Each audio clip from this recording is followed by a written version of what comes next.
Ce matin, et merci aux frères cet honneur qu'ils nous donnent, amen, de pouvoir apporter le conseil de la parole de Dieu. C'est le dernier week-end avant Noël, et puis j'ai un mot dans mon cœur ce matin qui brûle fort. Je te le dis, c'est pas dans mon message, mais je voudrais te le dire quand même. Ce matin, le Saint-Esprit m'a parlé. Dans quelques jours, on va avoir ce repas, ce fameux repas, et il y aura certainement des vides à nos tables, et aussi des vides dans nos cœurs. Ce matin, Jésus voudrait te dire qu'il est capable de remplir tous ces vides par son amour et par sa puissance. Je lis un verset dans la parole de Dieu dans le premier livre de Samuel pour ceux qui ont la Bible. Je commence au chapitre 1 et puis on va survoler un petit peu le chapitre, afin de pouvoir laisser Dieu nous parler à travers sa parole, parce que c'est sa parole que nous voulons vous prêcher ce matin. La Bible dit que les Philistins réunirent leur armée pour faire la guerre. Et ils se rassemblèrent entre Soko, qui appartient à Juda, et ils campèrent entre Soko et Azekah, à Éphèse d'Amim. La Bible dit que Saül et les hommes d'Israël se rassemblèrent aussi, et ils campèrent dans la vallée des Térébintes. Ils se mirent en ordre de bataille contre les Philistins. La Bible dit au verset 4, un homme alors sortit du camp des Philistins et il s'avança entre les deux armées. Il se nommait Goliath et il était de Gath. La Bible va nous donner beaucoup de détails sur cet homme. Je pense que vous connaissez l'histoire. Mais au verset 8, la Bible va dire ça. Le Philistin s'arrêta et il s'adressa aux troupes d'Israël rangées en bataille. Et puis là, il va leur lancer un défi en disant ces mots. Il leur cria, « Pourquoi ? Pourquoi sortez-vous rangés en bataille? Ne suis-je pas moi un Philistin? Et n'êtes-vous pas vous des esclaves, les esclaves de Saül? Choisissez-moi un homme qui descende contre moi. Et s'il me bat et s'il me tue, nous vous serons assujettis. Mais si je l'emporte sur lui et que moi je le tue, vous nous serez assujettis et vous nous servirez. » Le Philistin dit encore, « Je jette en ce jour un défi à l'armée d'Israël. Donnez-moi un homme et nous nous battrons ensemble. » Saül et tout Israël entendirent les paroles de ce Philistin. Ils furent effrayés et saisis d'une grande crainte. Et puis lorsque je lisais ce verset, je ne sais pas si il y a des copains qui aiment les sports de combat ici. Moi, je ne suis pas trop fan. Mais il n'y a pas longtemps, j'ai vu une scène. J'avais entendu parler qu'il y a un petit raclot là-bas dans le 93, qu'il avait commencé à avoir un palmarès dans ses combats. Et il a été tellement fort qu'il est arrivé jusqu'en Amérique. Alors il a combattu, puis à un moment, il doit combattre à Las Vegas là-bas. Et puis j'étais chez moi, j'étais en train de regarder. Et puis j'ai vu une scène. C'est qu'au moment où le petit raclot du 93, Jérémy, il s'est mis en garde devant ce tueur d'hommes, c'est un Américain. Puis c'était pas que des combats de rue qu'il a fait. Il a combattu des colosses d'hommes toute sa vie. Et puis au moment où ils se sont mis en garde, vous savez, c'est une scène souvent dans les sports de combat. Mais elle est facultative. Parce qu'à ce moment, avant de s'affronter avec les poings, ils vont s'affronter avec le regard. Et puis l'Américain, son regard était persuasif, il n'avait pas peur du petit raclot. Il lui montrait dans son regard, le regard dégageait un message, « Tu me fais pas peur. Moi, des comme toi, j'en ai mis à terre. » Et puis j'ai vu quelque chose, que simplement le regardant, il a vu que celui qui est devant lui est beaucoup plus fort. Et a beaucoup plus de capacité, et a un palmarès plus grand. Et j'ai vu cette scène que, en 3 secondes, simplement juste à regarder son regard, à affronter son regard, à le regarder, il a été paralysé parce que, cet Américain a réussi à saisir une crainte dans le cœur du Français. Et avant même qu'il l'affronte, il l'a déjà gagné. Puis le match, il n'a pas duré longtemps. Premier round, il était KO. Et puis je voudrais vous dire ça, Église de Dieu, aujourd'hui l'ennemi, avant qu'il nous combatte, avant qu'il nous affronte, avant qu'il monte sur le ring, Avant de nous faire la guerre, bien souvent de fois, il veut nous affronter du regard. Il veut commencer, eh bien, qu'on puisse le regarder. Et lorsque tu le regardes un petit peu comme Israël, à la vue de cet homme, toute l'armée, la Bible dit, elle était effrayée, saisie d'une grande crainte. Mais quand je lis la Bible, l'Église de Dieu, pardonnez-moi, l'armée d'Israël ressemble beaucoup à l'Église de Dieu. Elle ressemble beaucoup à nos églises. Elle ressemble beaucoup à ce que nous sommes. Est-ce qu'il y a des soldats de l'Éternel parmi nous? Est-ce qu'il y en a qui prient, qui louent, qui adorent? Est-ce qu'il y en a qui combattent pour le nom de Dieu? Eh bien, c'est ce qu'ils faisaient. Mais la Bible va nous montrer que pendant un moment, c'est une pensée que j'ai, Israël était rangé en bataille, un petit peu comme les chaises dans nos églises, les unes à côté des autres, les unes derrière les autres. Et puis je ne sais pas, Eric, combien de temps ils sont restés là-bas. Mais certainement qu'Israël devait entendre parler que les Philistins faisaient la guerre ailleurs. Ça vous a pas arrivé d'écouter, vous, ça? T'as pas entendu ce qui se passe à Aix-en-Provence, là-bas? T'as pas entendu ce qui se passe à Villeneuve-Loubet, là-bas? T'as pas entendu ce qui s'est passé à Châteauneuf-les-Martigues? Et puis bien souvent de fois, on écoute ce qui se passe chez les autres. C'est un peu ce qu'Israël vivait lorsqu'il était dans la vallée des Térébètes. Ils écoutaient que les Philistins sont passés par Guébar, ils sont passés par Ajalon, ils sont passés par Micmash. Mais un matin, eux, ils ne s'attendaient pas. Et c'est ce qui nous arrivait, nous, un jour, on ne s'attendait pas. Mais l'ennemi a commencé à frapper. Et lorsqu'il a commencé à frapper, il est rentré chez nous. Il est rentré dans nos terrains, dans nos maisons. Il a commencé à frapper nos églises, notre assemblée. Il a commencé à frapper nos ministères. Éphèse, Damim, c'est en Israël, c'est à Bethléem, c'est à Jérusalem. L'ennemi va aller combattre l'église de Dieu sur leur terre. Et puis je voudrais te dire ce mot-là, l'ennemi n'a pas peur de te combattre. L'ennemi n'a pas peur de t'affronter. L'ennemi n'a pas peur de te défier, de te lancer des défis. Lorsqu'il va aller sur le territoire d'Israël, la Bible dit qu'il va se réunir, qu'il va se rassembler et qu'il va même camper. Et puis moi, les copains, je suis pas d'accord. Je suis pas d'accord qu'on laisse l'ennemi chez nous. Je suis pas d'accord qu'on le laisse frapper ses piquets, dresser ses tentes. Je suis pas d'accord qu'on le laisse marcher dans nos maisons. Je suis pas d'accord qu'on laisse jouer le patron. Je suis pas d'accord qu'on laisse que parler, que crier. Retour à l'acquéreur, on le jette dehors. On reprend ce qui nous appartient. On reprend ce qui nous appartient. Parce qu'à force de le laisser parler, chez eux n'était plus chez eux, c'était chez lui. Et puis bien souvent de fois, Église de Dieu, sans nous frapper, sans nous affronter, juste nous parler, juste à le regarder, il nous a gagnés.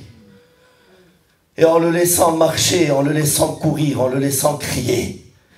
Mais il a déjà gagné.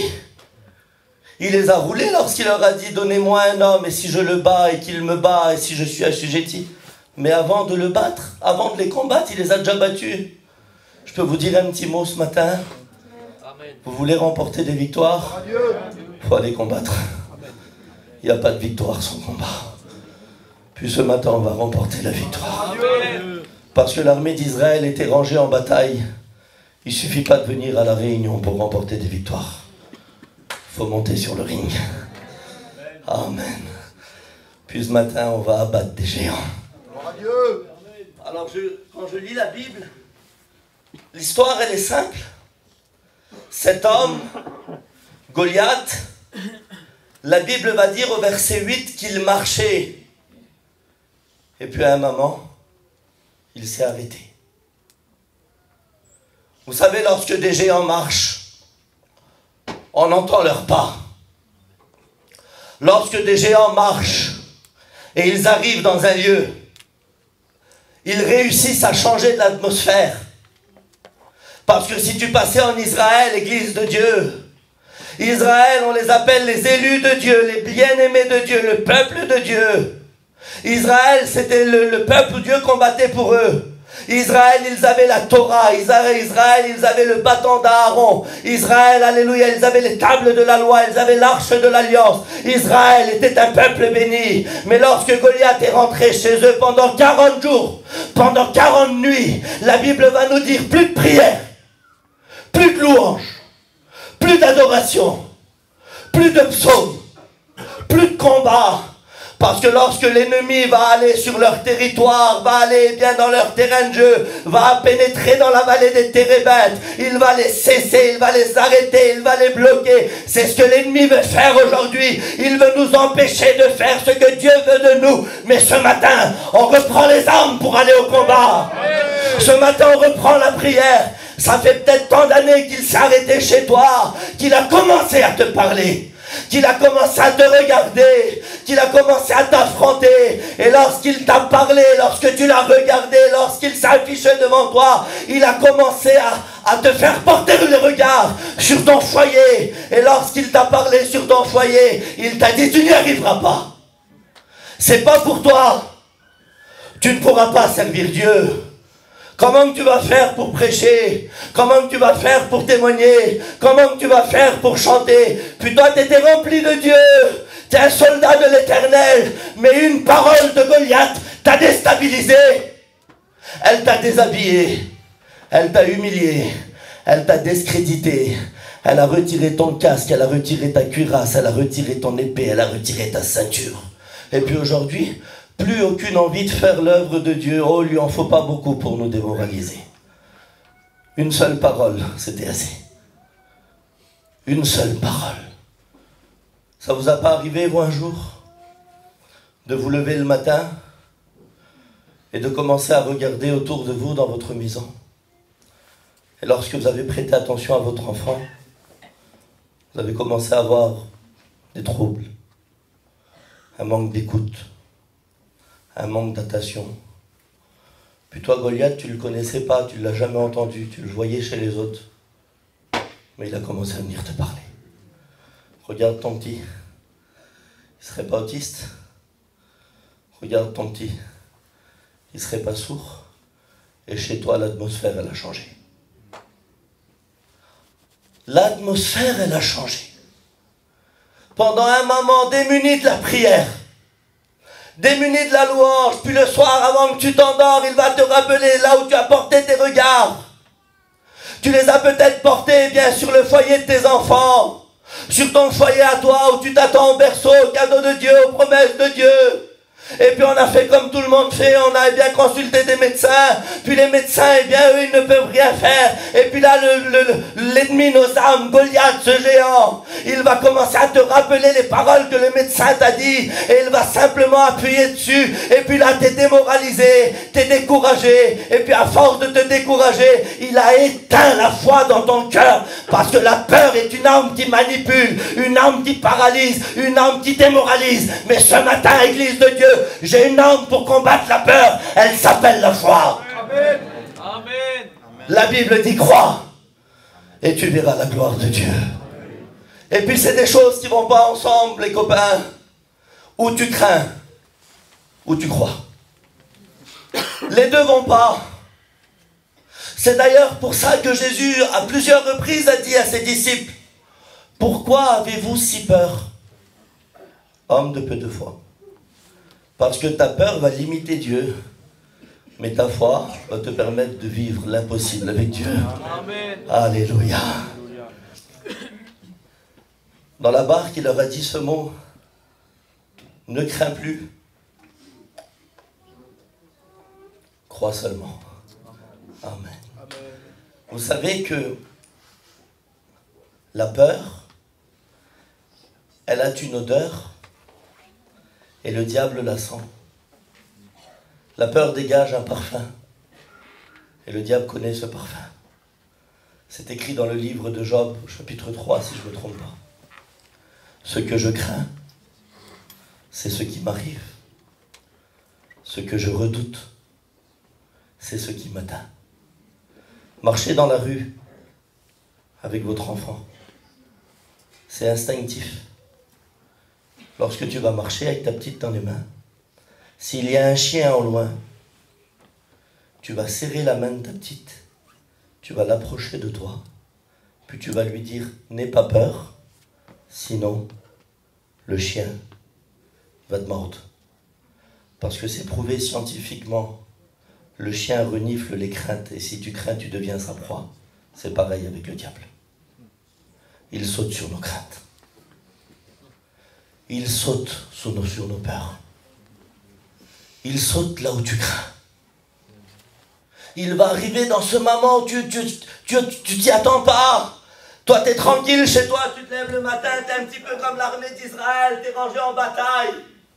Tu es là pour aller au combat, mais à un moment où lorsque tu vas craindre, lorsque bien cette semence de la crainte va être semée dans ton cœur, et lorsqu'elle va te paralyser parce que la crainte, elle paralyse, eh bien tu vas peut-être faire comme Adam. La Bible dit que lorsqu'il a eu peur, il s'est caché. Mais Dieu de son ciel de gloire a lancé un message et a dit ce mot-là. Adam, où es-tu?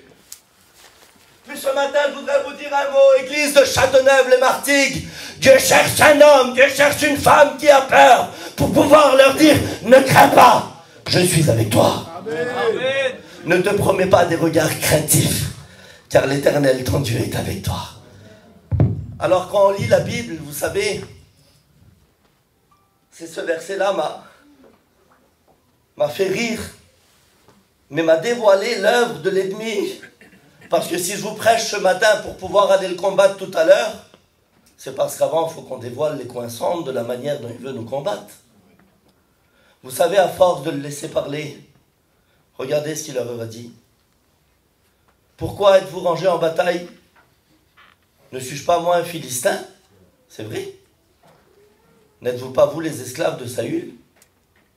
C'est pas vrai. Pour moi, c'est pas vrai. Parce que nous, on n'est pas des esclaves. Je voudrais écouter un amen. Nous, on n'est pas des esclaves. Amen. Nous, on est des enfants de Dieu. Amen. Nous, on est des enfants de Dieu. Mais lui, lorsqu'il arrive dans un lieu, dans une maison, dans un foyer, dans un ministère, dans une pensée, et lorsqu'il réussit à changer l'atmosphère, il veut nous faire croire tout et n'importe quoi. Il veut nous faire tout gober. Il veut te faire croire que ce qu'il dit lui, c'est vrai, et ce que dit lui, c'est pas vrai. T'es pas un esclave. T'es un enfant de Dieu. T'es pas un esclave. T'es l'armée de Dieu. Puis vous savez ce qu'il va leur dire? Donnez-moi un homme, et nous nous battrons ensemble. Saül et toute l'armée d'Israël entendirent les paroles de ce Philistin. Ils furent effrayés et saisis d'une grande crainte. Il lui a fallu un seul mot pour dissocier l'armée. Parce que lui, avant de nous combattre, il nous combat ici. Les paroles sortent de sa bouche. Elles nous combattent au mental. Je peux vous faire rire ce matin. Dites à un enfant pas trop beau qu'il est beau. T'es trop beau mon fils. T'es trop beau mon fils. Au bout du 40e jour, il va le croire. À force de lui répéter, il a réussi à lui faire croire. Puis à la force de leur dire, vous êtes des esclaves, vous êtes des esclaves, vous êtes des esclaves, plus personne ne voyait. Eh bien l'armée comme une armée. Puis je voudrais te dire ce mot, ton foyer, il n'est pas sous l'esclavage. Ton foyer, il n'est pas sous l'emprise. Ton foyer, il n'est pas barricadé. Ton foyer, il est dans la vallée. Et dans la vallée, eh bien, il y a l'Éternel qui combat pour nous. Parce que souvent, on passe la vallée des craintes, la vallée des larmes, la vallée de la mort, la vallée de l'injustice. Mais dans ces vallées-là, il a dit qu'il ne nous abandonnera jamais. Jamais. Et lorsqu'il va leur dire, donnez-moi un seul homme, un seul mot, va les dissocier, va les diviser, va les désarmer, il va les gagner. Ça fait combien de temps qu'il te fait croire que tu es seul dans l'église? Ça fait combien de temps qu'il te fait croire que tu es seul dans le combat? Ça fait combien de temps qu'il te fait croire que tu es seul à combattre dans ton foyer? Seul à combattre dans ta vie chrétienne? Seul à combattre dans le terrain où tu es? Seul à combattre dans la vie de Dieu? Tu n'es pas seul, tes frères sont avec toi, l'Éternel est avec toi. Ils s'aident les uns les autres. Et ce matin, je voudrais vous le dire, il dit à son frère, courage, il n'est pas seul. Il a promis qu'il sera avec nous tous les jours de la vie, jusqu'à la fin de ce monde. Mais à force de regarder les petits détails, on commence à prendre de l'envergure sur les petites choses, parce que la crainte, elle se nourrit du négatif. Voulez-vous que je vous explique une expérience que j'ai vécue avec la crainte? Alors, pour ceux qui connaissent, moi je suis un Rom Keldelash. Non, notre ethnie à nous, elle vit dans les maisons. J'ai jamais vécu dans un camping. J'ai toute ma vie vécu dans une maison, dans des appartements. Et puis avec le temps, dans ma vie sur cette terre, j'ai accepté le Seigneur, je me suis baptisé, j'étais baptisé du Saint-Esprit, et puis j'étais appelé au ministère. Et lorsque je reçois l'appel de Dieu, je choisis mes anciens. Et un jour, Jordan, je roule pour aller faire une mission avec Abraham. Et pendant que je roule, j'étais en train de conduire. J'ai vu devant moi une scène, j'aurais tant aimé pas la voir, vous trahiez un secret, parce qu'elle m'a tourmenté des mois, des années. C'est une scène toute simple, elle est toute simple en vérité. Vous l'avez vécue et vous l'avez certainement vue. J'ai vu devant moi un camion, un camping, un convoi qui roulait sur l'autoroute. Puis un moment, je ne sais pas si c'était le vent du Mistral ou le vent de... Mais ça a commencé à faire bouger le camping. Et le camping, il a commencé à chasser. Alors moi, j'ai pris mes distances, j'ai freiné. Et puis je le voyais faire. Puis Seigneur, garde-le. Seigneur, bénis-le. Puis je ne sais pas qui c'était, un pilote terrible. Il a rattrapé le convoi. Il est parti. Mais cette scène, moi, elle m'a marqué. Et dans mon cœur, Tyrone me suis dit, jamais je pourrais conduire un camping. Parce que cette scène-là, moi, jamais je pourrais rattraper ça. J'ai jamais conduit. Alors je m'attends pas. Quelque temps après, je reçois ma fiche. Papa m'appelle, Kevin, on a ta fiche, tu rentres aux études. Je suis en train de vivre mon rêve. Je vais rentrer aux études. Amen. Je vais aller à Chien. Oh Dieu. Mon foyer va être béni. Je vais prêcher l'évangile. J'ai fait mes études avec Valentin et puis avec mon copain. Et puis lorsqu'on rentre aux études, là-bas, lorsque je dois rentrer aux études, je me prépare pour aller aux études, Jérémy. Mais quand je me prépare, il me faut quelque chose. Il me faut un camping. Mais il y a un problème. C'est que Goliath, moi, je ne l'ai jamais entendu. Je ne l'ai jamais vu. Je le voyais chez les autres. Mais le matin, où j'étais décidé dans mon cœur de faire l'œuvre de Dieu, il a commencé à venir me parler. Et il m'a dit, comment que tu vas faire? Comment que tu vas faire? Un seul mot m'a oublié que j'étais appelé. Un seul mot m'a empêché de vivre la vocation de Dieu. Je dis, Seigneur, c'est vrai, comment je vais faire? J'ai tout remis en question ce que Dieu a dit. Puis combien de fois Dieu t'a dit qu'il va guérir ton petit? Combien de fois l'Éternel t'a dit qu'il va assurer ton avenir? Combien de fois qu'il t'a dit qu'il t'a appelé, qu'il va pourvoir à tout? Et un seul mot de l'ennemi, des fois il nous roule. Et puis ce matin-là, alors, je suis parti voir un camping, je l'achète. Et puis je le mets dans un terrain, mais il y a un problème, c'est parce que quand je me prépare pour partir aux études, Goliath me tourmente. Goliath se lève avec moi, Goliath s'endort avec moi. Jour et nuit, comment tu vas faire? Tu réussiras pas, tu n'y arriveras pas. C'est pas pour toi, tu vas faire un accident. Arrivé un moment pour rentrer aux études, nous les Roms, on a toujours un plan B. J'ai appelé un copain, conduit le camping. Alors là, j'ai roulé Goliath, mais il s'est relevé.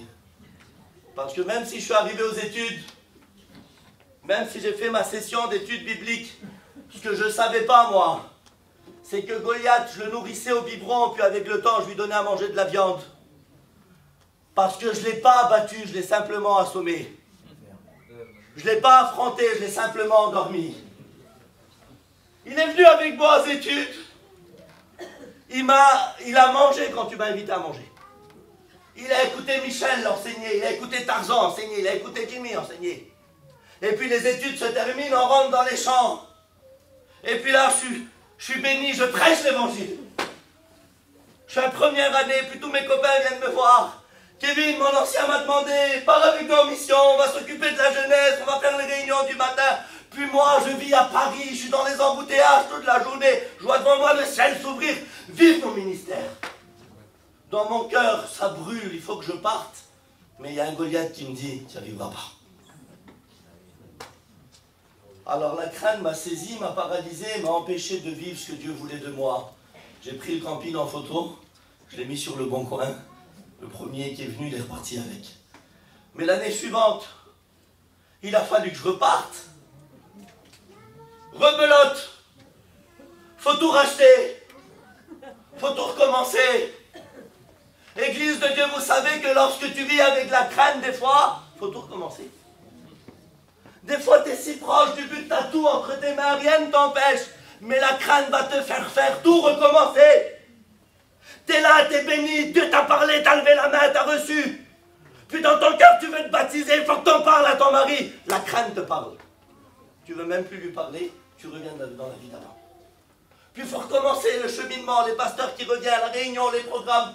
Puis encore la crainte, ça fait combien de temps qu'il nous roule? Ça fait combien de temps?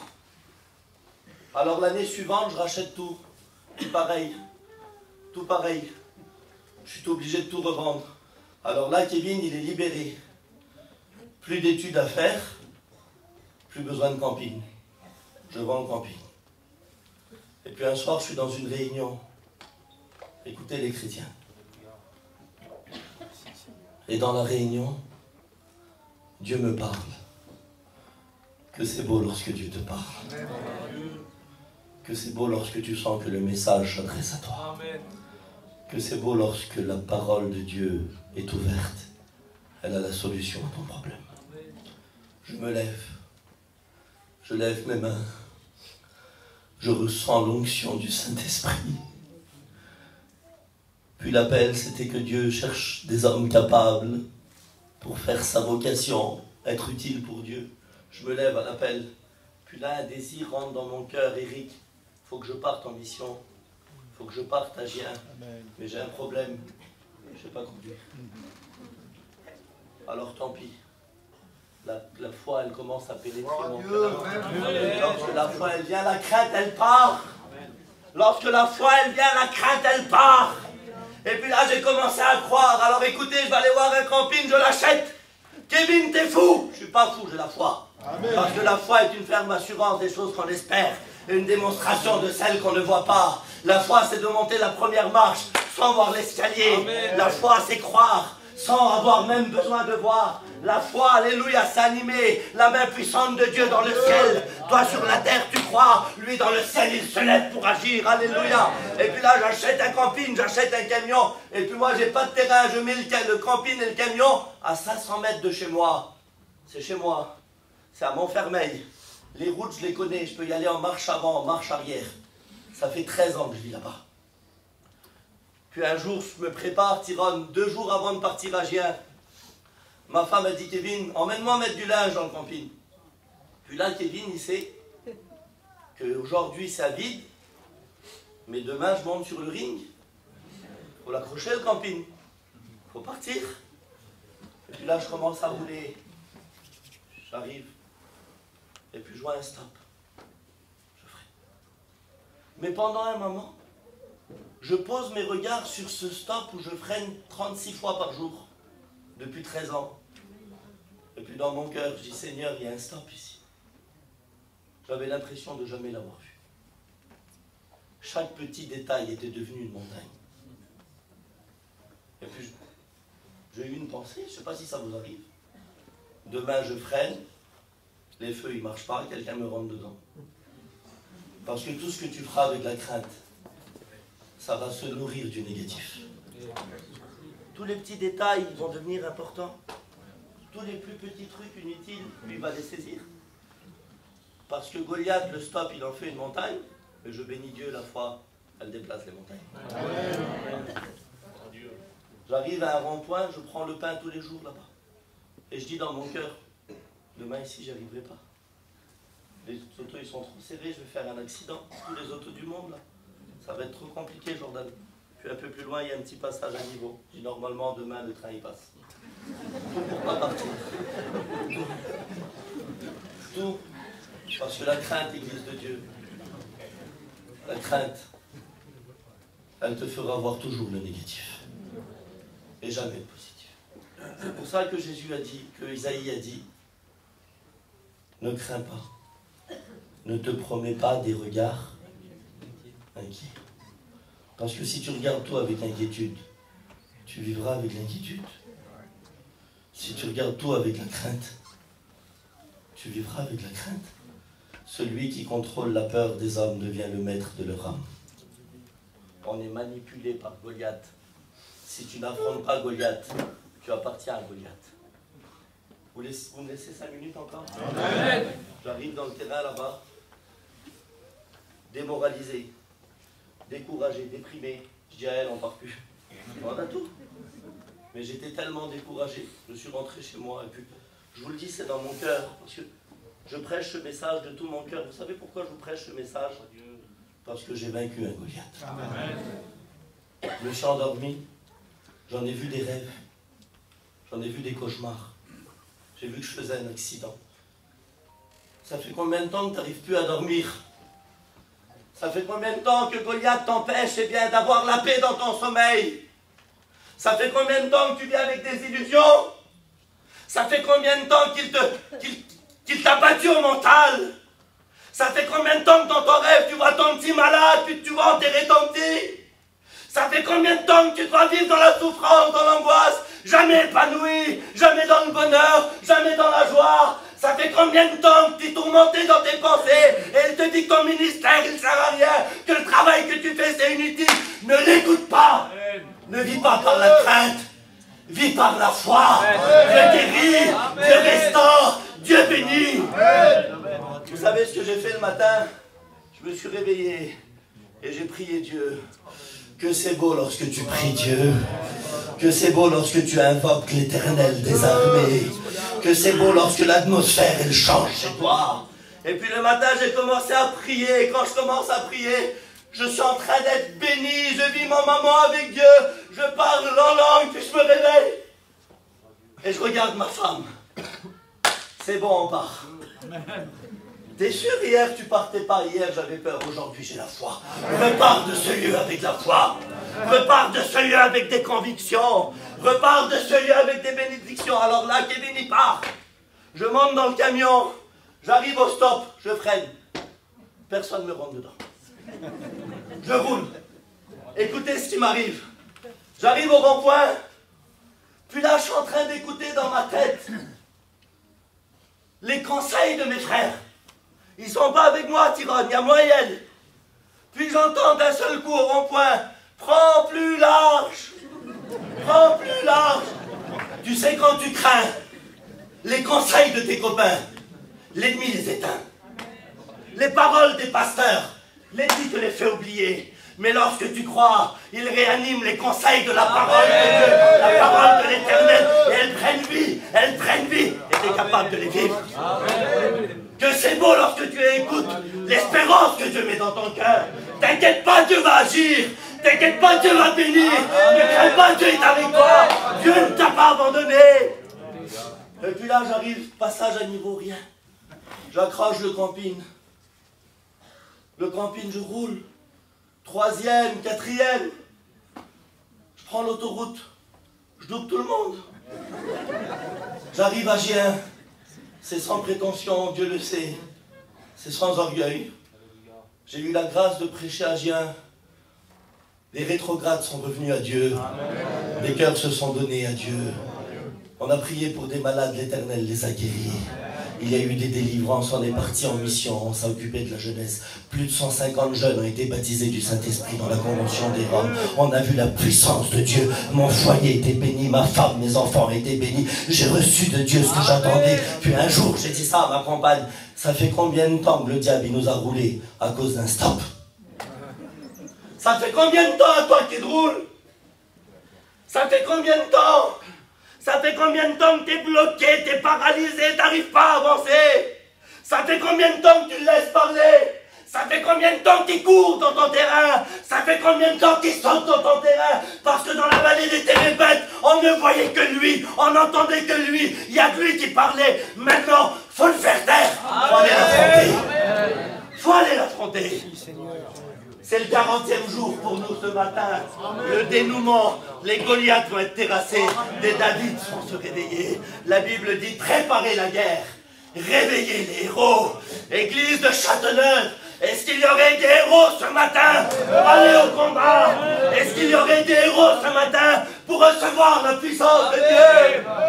Vous savez, lorsque le héros arrive, c'est lorsque son père l'envoie, reçoit du père ce matin. La Bible dit que David va arriver. Puis David, lorsqu'il arrive, Jordan, laisse-moi 5 minutes, mais j'ai un mot dans mon cœur. Lorsque David, il arrive là-bas, les copains, lui, la vallée, il la connaît. Lui, l'armée, il la connaît, c'est ses frères. Mais lorsqu'il va arriver, lui, Goliath, il ne le connaît pas. Jérémie ne l'a jamais vu. Tu lis la Bible, à aucun moment David a vu Goliath. Mais lorsqu'il va arriver là-bas, l'atmosphère, ça va pas. Vous savez combien de fois on a rentré dans vos maisons et puis on a compris l'atmosphère, ça va pas. Même si nous, Goliath, on ne l'a pas vu, on sent qu'il a changé l'atmosphère. Le bruit des placards, le bruit de la porte, les regards.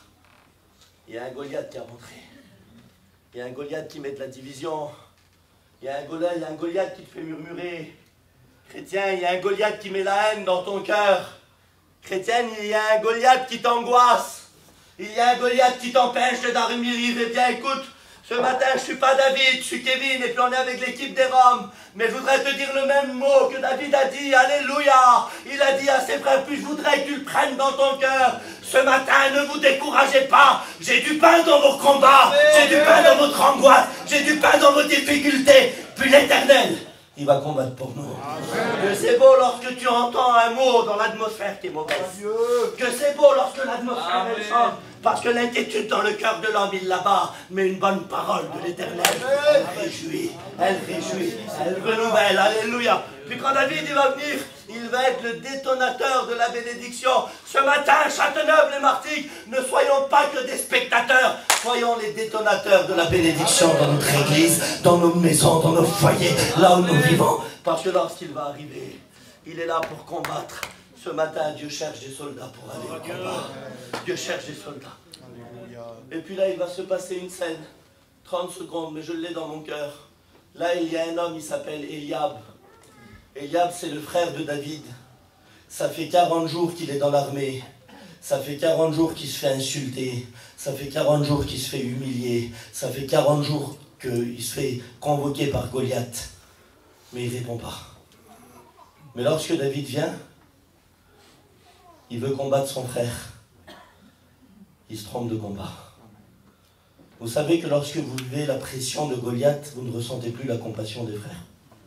Et au lieu de combattre Goliath, tu combats ton frère. C'est ce que l'ennemi veut faire aujourd'hui. Il veut qu'on se combatte là, pour pas se combattre là. Nous n'avons pas à lutter contre la chair et le sang. Tu n'as pas à combattre ta belle-mère, tu n'as pas à combattre ton beau-frère, tu n'as pas à combattre tes frères serviteurs. Il faut combattre Goliath. Il faut combattre Goliath. Parce que Eliab, lui, combattait David pour la place. Il ne combattait pas Goliath pour le peuple. Je sais que vous ne le faites pas, mais ne combattons pas pour la place. Qui est le meilleur pasteur, qui est le meilleur des diacres, qui est la meilleure des diaconesses. Combattons pour le peuple, afin que l'atmosphère change. Vous savez ce que David va faire? Il ne va même pas parler avec Eliab. Écoute ceux qui veulent t'arrêter dans l'œuvre de Dieu. Laisse-les de côté. Continue pour le combat. Continue pour le combat. Puis là, David, il arrive. Que c'est beau lorsque tu t'approches de ton combat. Châteauneuf-les-Martigues, Église de Dieu. On s'approche pour notre combat ce matin. Et lorsqu'il va arriver, il va être freiné par un homme qui s'appelle Saül. Saül, c'est le roi. Saül, c'est Vladimir Poutine de l'époque. Saül, c'est le plus fort. Puis lorsqu'il va arrêter David, il va lui dire ce mot.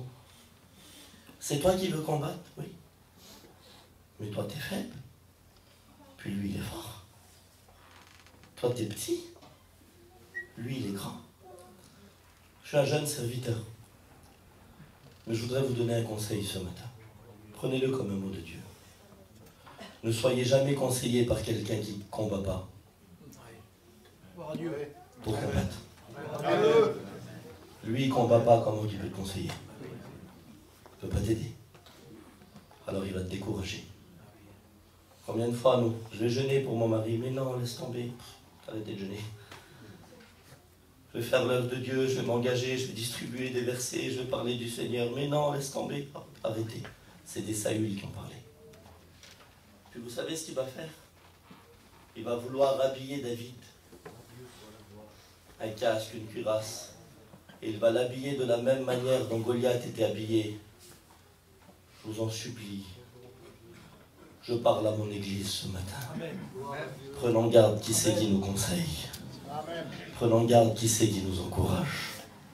Parce qu'il va lui dire que Dieu soit avec toi, mais il va l'habiller à sa manière. Ne mélangeons pas les choses de Dieu et les choses du monde. Vous savez ce que j'ai vu la dernière fois? Je l'ai vu. Ça va chez toi? Ça va. Pas trop en ce moment, tu sais. Avec lui, je fais que chiner, mon linge, mon ménage. Il n'y a plus 30 ans, pleine pression. Alors tu vas à Leclerc là-bas. Il y a une agence de voyage. Tu vas aller à Marrakech. Tu vas voir comment que Dieu va te bénir. Ça, c'est combattre Goliath en lui ressemblant. Tu n'as pas besoin d'aller à Marrakech pour être béni. Va dans ta chambre, prie le Seigneur. Va dans les séminaires, va dans les réunions. Viens à l'église, cherche la face de l'Éternel. Tu n'as pas besoin de ressembler au monde. Ça va en ce moment, je dors pas trop. C'est difficile pour moi, j'ai perdu le sommeil. Tu prends un Exomil, le bout, juste le bout, tu vas avoir la paix de Dieu. Tu n'as pas besoin d'Exomil, ni de sommeil, ni de d'or. Celui qui veille sur ma maison. On n'a pas besoin des choses du monde pour combattre le monde. Vous savez ce que David va faire? Il va se débarrasser ce matin, Église de Dieu, pour combattre Goliath. Débarrassons-nous du monde. Dépouillons-nous des choses de la terre. Et allons au torrent de Dieu. Je me mets là parce que je suis obligé de le faire. David va arriver au torrent. Derrière lui, il y a ses frères. Derrière lui, il y a Saül. Devant lui, il y a Goliath. Puis il arrive dans un lieu. Je voudrais t'amener à ce lieu ce matin. Tu es peut-être venu à Châteauneuf-les-Martigues, mais je voudrais que dans ton cœur, que tu viennes au torrent de Dieu. David va arriver au torrent de Dieu, Tyrone. Tu sais une pensée? Certainement qu'il a dû se prosterner. Certainement qu'il a dû être proche de ce torrent pour pouvoir prendre ses pierres. Ce matin, pour combattre Goliath, tu as besoin d'un maman dans la présence de Dieu. Amen, amen. Un maman au torrent de Dieu. Amen. Parce que les armes qu'il t'a préparées, elles ne sont pas charnelles. Elles sont divines, elles viennent du ciel.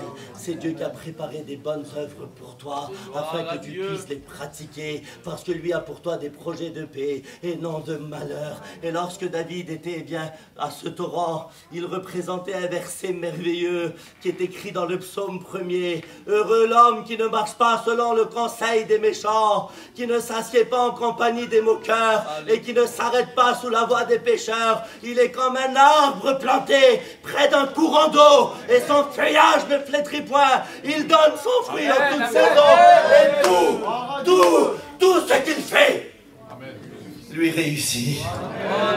Vous voulez qu'on voie des bénédictions dans nos vies? Venons au torrent de Dieu ce matin. Prions le Seigneur. Sois renouvelé dans le Saint-Esprit. Sois renouvelé par la puissance de Dieu. Prends des forces dans ton ministère. Sois encouragé dans ta vie chrétienne. Crois que ce matin tu es délivré du stress, de l'angoisse, de la douleur, du deuil, de la crainte du lendemain. Il te visite, il te restaure, il te bénit. Je voudrais que l'église de Dieu prie le Seigneur. Je veux que Jordan se lève, Tyrone se lève, je veux que mon copain Jérémy se lève. Je veux que Tyson vienne chanter un cantique. Que toute l'église de Dieu prie. Tu es au torrent de Dieu.